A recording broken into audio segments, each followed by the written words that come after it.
Hey folks, this is Tracy with Scrappy's Rustics. Today's video, we're going to do some farm animals with clay on a round. So we're using the Farm Animals mold redesigned by Prima. That can be found at scrappysrustics.com. We're also using a little flower out of an IOD mold, and we're using IOD clay. I pre-made the molds and I put them in the freezer until I was ready to use. They thaw out in about 10 or 15 minutes. Just secure them in an airtight container in between wax layers and they're good to go. So I am putting glue all over the back of our cow. When doing glue and molds, you want to make sure to get your glue to the edges because by nature when it shrinks, it's going to want to pull away. So I've got him fully glued up. I'm just positioning him. And I'm going to dry fit the pig and the chicken just to make sure everybody fits on there good. Making the adjustments now before we go further gluing. It looks good. So now we're going to put our little piggy on. That glue I'm using is Quick and Thick, Tight Bond Quick and Thick. So again, take your glue all the way to the edges, which I did on him, and put him down, and I broke his little tail off. So I just put it to the side, put a little glue on it, and stuck it back where I think it should go. And then we have our little chicken, and I broke his leg off. I had a lot of troubles in this video, but it ended up working out fine. Sometimes the little parts are so small. So be sure to get the glue to all the edges. Again, it's Tight Bond Thick and Quick glue. So I got him in place first where I thought he should go. Actually, I think I broke off both of his legs. They're so tiny and brittle. So I just set them aside, put a little glue on them, and stuck them in their place. One at a time. And you never know they were broken off now.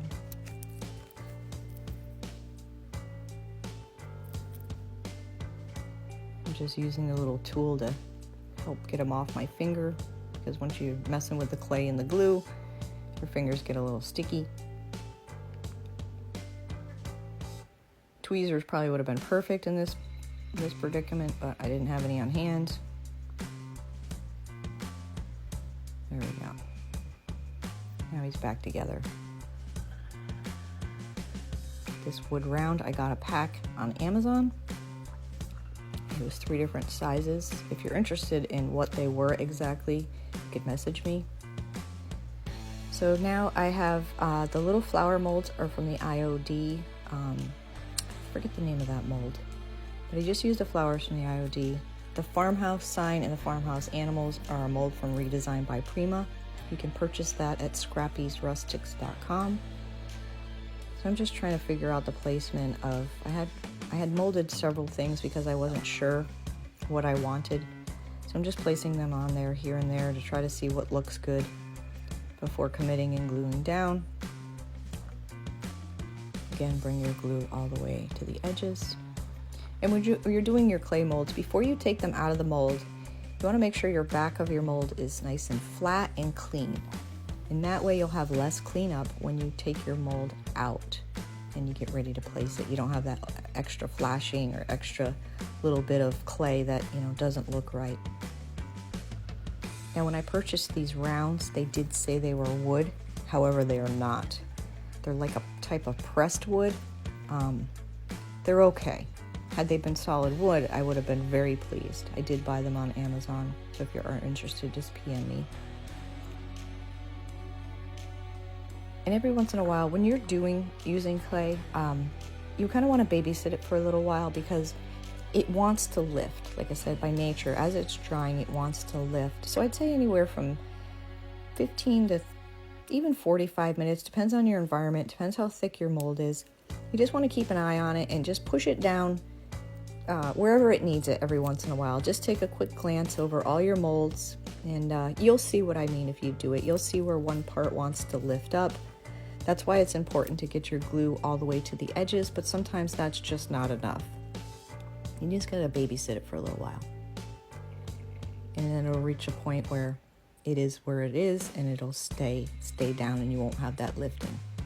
However, if you have a big crack or big lifting and you're not happy with it, you can fill it in with more clay, or you can use caulking, like stuff you caulk your bathroom, your bathroom rim with, or your kitchen sink.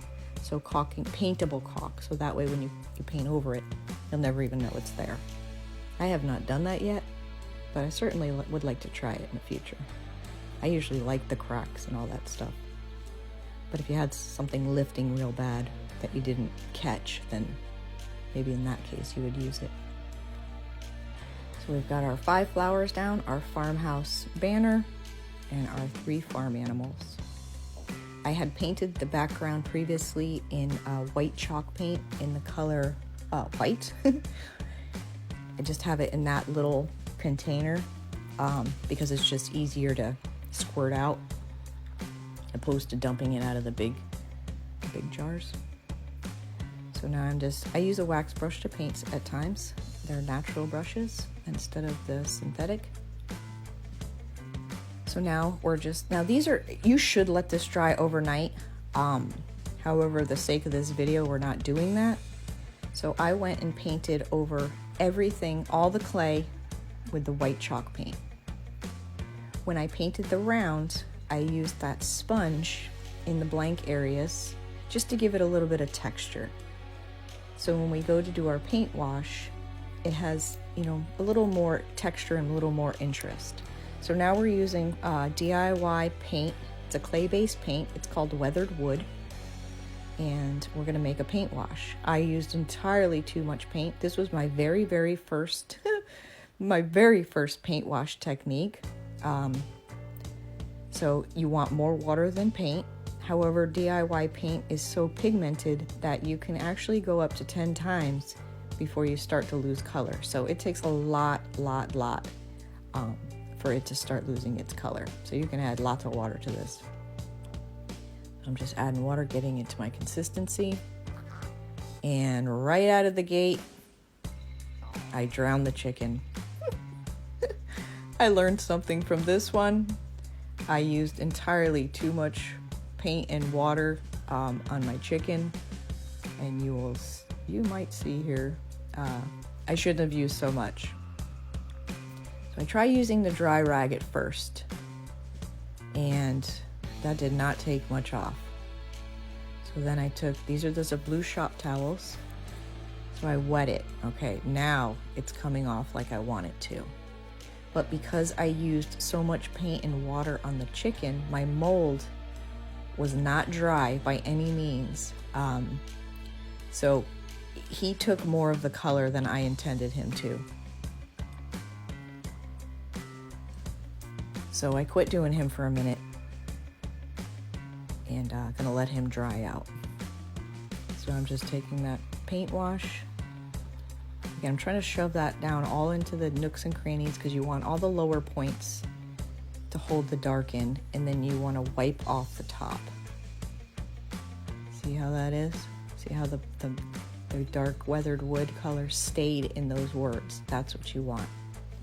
Again, it's ideal that you wait for your molds to dry overnight because these are still pliable. The more you wipe over them, the more detail you lose, so you do have to be kind of careful. But when they're dry, you can go at it.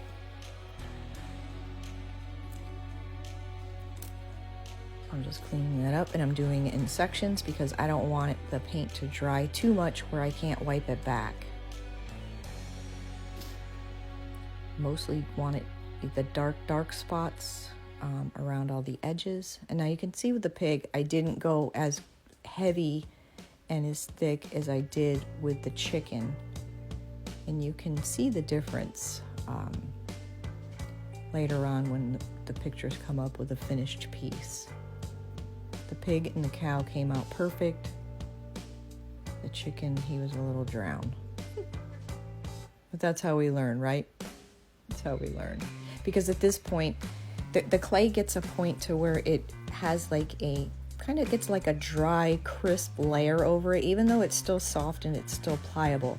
It gets a little crisp on it, and that helps you be able to paint over it and do your techniques, whether it's wax or a paint wash. The paint wash was a lot of fun, and we will definitely be doing this more in the future. So I start out going around the animal all the way because I really want my darker points to highlight around him. So when you do techniques, the point is you want your, if you're using dark, you want that to settle in all the low spots, and then when you wipe back, you're hitting all the high spots. Also, using water, it reactivates your clay, so you just have to be mindful of that.